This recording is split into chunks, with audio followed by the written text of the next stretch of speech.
দেশটির হাজারো মানুষের প্রার্থনা চলছিল, আশায় বুক বেঁধেছিল হয়তো জীবিত উদ্ধার হবেন প্রেসিডেন্ট ইব্রাহিম রাইসি। তবে শেষ পর্যন্ত শঙ্কাই সত্য হলো।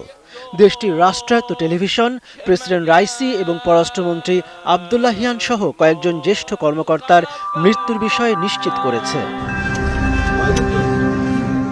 সোমবার সকালে পূর্ব আজারবাইজান প্রদেশের পাহাড়ি ও তুষারে ঢাকা এলাকায় ইব্রাহিম রাইসিকে বহনকারী হেলিকপ্টারের ধ্বংসাবশেষ খুঁজে পাওয়ার কথা নিশ্চিত করে ইরানি রেড ক্রিসেন্ট সোসাইটি।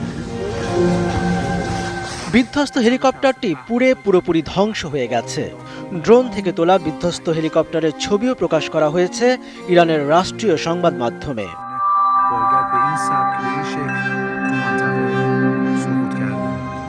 ইরানি কর্তৃপক্ষ বলছে কয়েকটি লাশ এমনভাবে পুড়ে গেছে যে শনাক্ত করা প্রায় অসম্ভব। ফলে কার লাশ কোনটা তা এখনও শনাক্ত করা যায়নি। রবিবার আজারবাইজান সীমান্তবর্তী এলাকায় একটি প্রকল্প উদ্বোধনের পর উত্তর পূর্বাঞ্চলের শহর তাবরিজে ফিরছিলেন রাইসি এবং তার সফর সঙ্গীরা।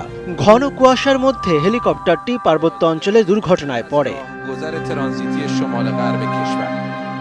প্রেসিডেন্টের বহরে মোট 3টি হেলিকপ্টার ছিল। অন্য 2টি হেলিকপ্টার নিরাপদে অবতরণ করলেও রাইসিকে বহনকারী হেলিকপ্টারটি বিধ্বস্ত হয়। রাইসিকে বেল 212 মডেলের একটি হেলিকপ্টার বহন করছিল। এই মডেলটি যুক্তরাষ্ট্রের তৈরি। 63 বছর বয়সী রাইসি 2021 সালে প্রেসিডেন্ট নির্বাচিত হন। ইরানের রাজনীতিতে খুবই প্রভাবশালী রাইসিকে দেশটির পরবর্তী সর্বোচ্চ ধর্মীয় নেতা হিসেবে দেখা হতো। মনিরুজ্জামান বাবু, 71।